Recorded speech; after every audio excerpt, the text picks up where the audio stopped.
On this vote, the yeas are 366, the nays 34, one member voting present, two-thirds being in the affirmative. The rules are suspended. The bill is passed, and without objection, the motion to reconsider is laid on the table.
Governing by continuing resolution, Mr. Speaker, is never ideal, but Congress has a responsibility to keep the government open and operating for the American people.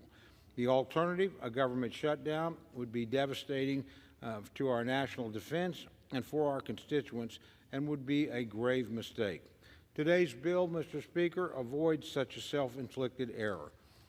In this bill, we provide badly needed aid to Americans that are suffering in a disaster. I know my friends favor doing that. I hope they vote accordingly tonight.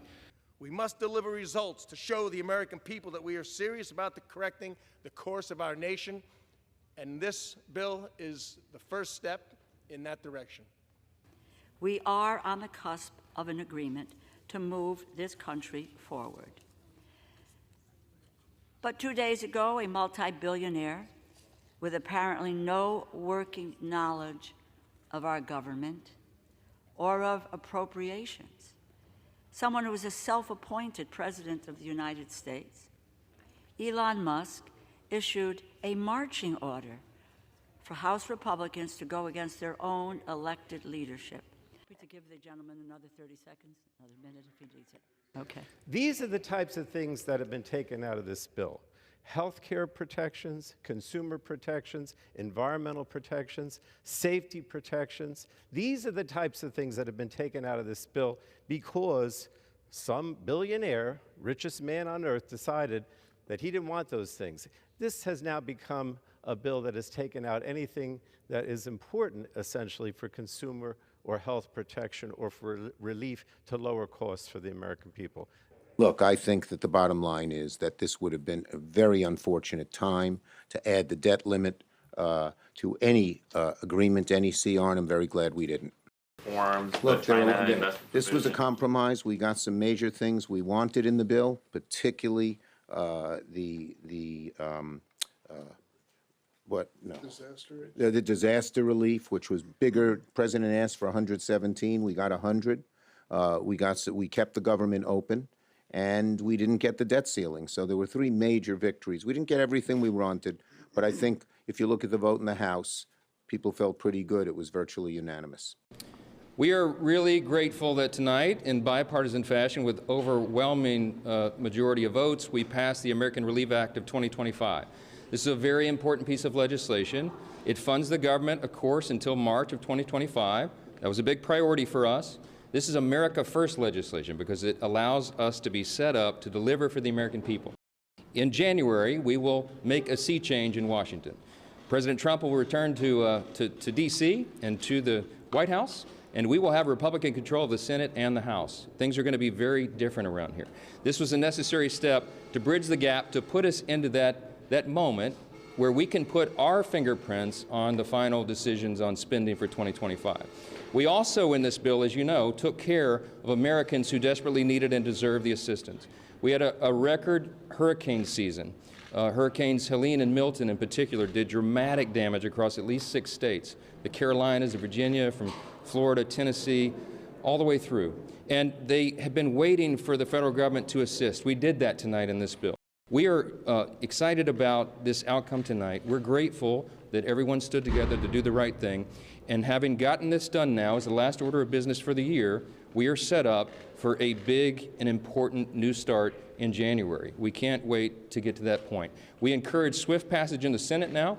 They need to do their job, as the House just did. I was in constant contact with President Trump throughout this process, spoke with him most recently about 45 minutes ago.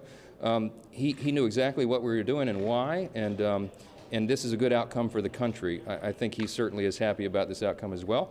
Elon Musk and I talked within about an hour ago, and we talked about the extraordinary challenges of this job. And I said, hey, you want to be Speaker of the House? I don't know. He said, this may be the hardest job in the world. I think it is. But we're going to get through this. We are going to unify this country, and we are going to bring the America First agenda to the people beginning in January. House Democrats have successfully funded the government at levels requested by President Biden in order to meet the needs of the American people in terms of their health, safety, and economic well-being. House Democrats have successfully fought for families, farmers, first responders, and the future of working-class Americans. House Democrats have successfully fought for $100 billion in disaster assistance. House Democrats have successfully stopped extreme MAGA Republicans from shutting down the government, crashing the economy, and hurting working-class Americans all across the land.